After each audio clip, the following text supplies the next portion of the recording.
রাতে কাশতে কাশতে ঘুম ভেঙে গেল।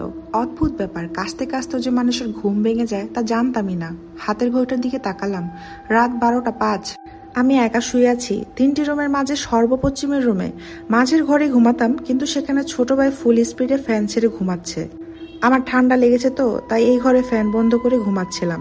এমনিতে কাশির যন্ত্রণায় ঘুমাতে দেরি, তার উপর আবার ঘুমটা ভেঙে গেল।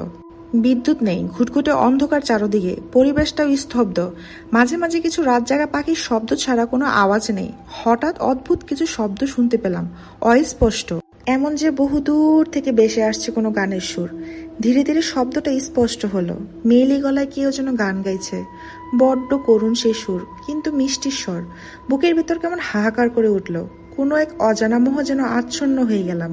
কিছুক্ষণ পর হুঁশ পেলাম, কিন্তু আশ্চর্য, আমি আমার ঘরের দরজার সামনে দাঁড়িয়ে। কিন্তু কিভাবে এলাম এখানে? আমি তো বিছানাতে ছিলাম।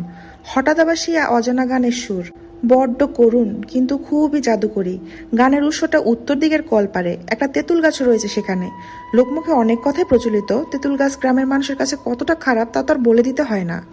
এই রাতের বেলা কোনো মেয়ের গান, ব্যাপারটা কেমন জানি ভৌতিক লাগছে আমার কাছে। তাও আবার আমি সম্পূর্ণ একা।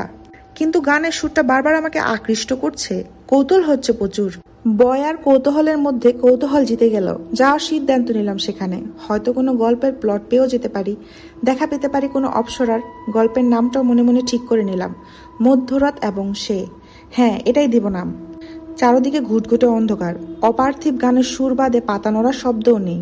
যতই সামনে এগিয়ে যাচ্ছি বুকের ধুকপুকানিটা বেড়েই যাচ্ছে, কপালে জমেছে বিন্দু বিন্দু ঘাম।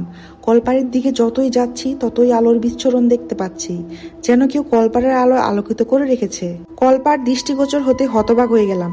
একটি নারী দেহ, সাদা গ্রাউন্ড পরা, অনন্য সুন্দর একটা অবয়।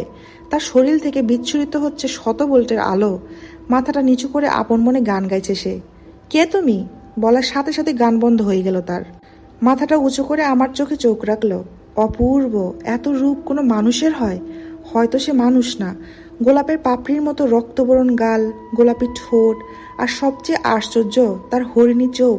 গভীর কালো সেই চোখ। পৃথিবীর সকল মায়া যেন এই চোখের মাঝ দিয়ে রেখেছেন সৃষ্টিকর্তা। সেই মায়া ছিন্ন করার ক্ষমতা কোনো পুরুষের